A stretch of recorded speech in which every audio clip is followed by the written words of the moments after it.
Why do political conversations bother us? Why is it that politics seems to be the one thing that cuts to the emotional faster than anything else? Of all other discussionary topics, politics seems to do it, at least certainly online, but even in real life.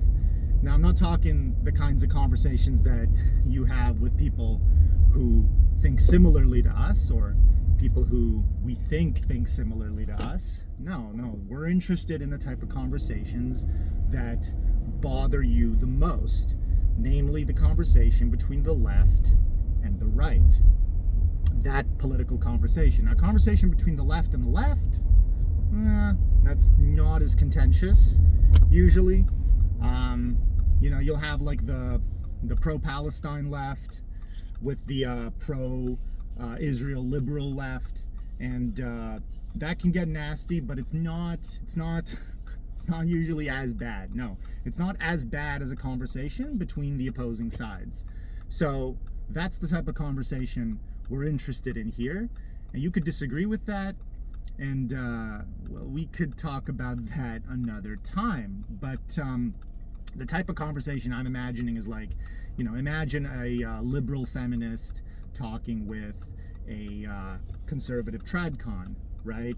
Or a sock dem sock with a libertarian econ bro, or a pro-lifer with a college girl, or better yet, my personal favorite, a Ukrainian with a Russian nationalist. Why do these conversations bother us when we're in them? They bother us because in a conversation about politics, you are emotionally exposed. You are more emotionally exposed than you are anywhere else for any other type of discussion topic that you discuss socially. Think of anything, right? If you're in a conversation, you're talking about anything else, how you feel about this or that, what you like and dislike, what you're doing, what you're up to, who you're sleeping with, anything that's uncomfortable can be gently avoided. But the second you open your mouth up about politics, boom, your soul, everyone can see your soul, which is exactly why most people avoid talking about politics and exactly why I seek it out. See, you can be a fake person and you can pretend, when you talk about politics, but you cannot actually fake your values, okay? You can hide them, but you cannot fake them, okay? Faking your values is impossible because your values reflect something about how you see the world and how you understand the world, and you cannot be wrong about how you see the world. Because if you're wrong about the world, you might be wrong about your own place in the world and your own personal values in the world. If you're wrong about the world, you may be wrong about your own life. Okay? And that means you've lived your whole life wrong. And who wants to confront an idea like that?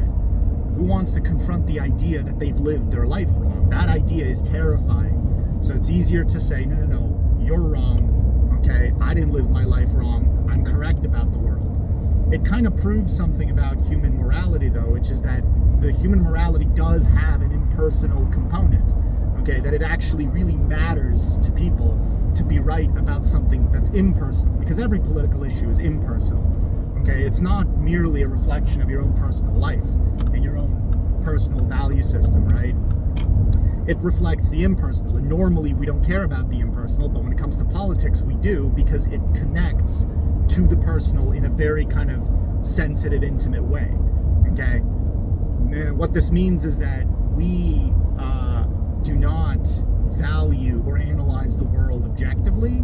We analyze it in terms of some sort of hidden emotional agenda, okay? Hidden perhaps even from ourselves, right? And so that's why, for example, when you're Ukrainian in a conversation with a Russian nationalist and the Russian brings up all sorts of things like facts and ideas and statistics and interpretations of those facts and events, and facts, not lies, right? But facts. And by the way, I'm not saying that there actually are facts. I'm saying there's the feeling of the possibility of there being facts in conversation. that violates that emotional narrative, that perturbs it. And suddenly you don't know who you are anymore, because the narrative is there in order to protect you. It's there to safeguard something that's at stake, either an emotional goal that you have, or it's there to quell some kind of emotional fear, right? But when these other facts come into the picture, again, assuming that they are facts and not lies, okay, or you interpret them as facts, it disturbs that picture, and suddenly you're thrown off of equilibrium. You feel rattled. Now you don't know who you are anymore. The picture of right and wrong is muddy, and whatever's at stake, you don't know how to integrate these new facts into your worldview and still continue to be who you are. It's almost impossible. You would need to think very fast on your feet and know exactly how to integrate the facts without being dishonest, which is why most people are dishonest when they talk politics. They don't actually, it's a lot easier to deny than it is to integrate a new fact or a new statistic into your worldview. Okay, this is why political opinion havers tend to be hyper selective when it comes to evidence of any kind, right? Hyper selective when it comes to the books that they read and don't read. Hyper selective when it comes to, the interpretation of the evidence that they have, and versus interpretations that they don't even think of or they're not even aware of, because that violates the narrative, etc., right? And this makes sense because, political opinion having precedes knowledge of all the facts. You don't know all the facts on an issue before you make an opinion on it. No, you know some of the facts, have an opinion, and then discourse comes in and gives you more facts. Now that's what happens. If we knew all the facts on an issue before we came to an opinion about it, we'd be living in a very different world, wouldn't we? But that's not how it works. No. Opinion forming precedes fact finding. So that's what happens. So in the case of the Ukraine-Russia thing, a good example of this is something like, say for example, the Ukrainian media or the liberal Western media talks about Russia's using cluster munitions. Ooh, it's horrible. Cluster munitions, they're banned in like this many countries, yada yada. Russian nationalists can just point out, look, Ukraine is also okay with cluster munitions. So is the United States. And that changes the narrative, right? Now it's not black and white. Now the water is muddy. You no longer know if you're the good guy. How do you continue feeling as though you're the good guy while integrate this new fact into the schema? So this is why politics is the way that it is. When you talk about politics, people see into your soul.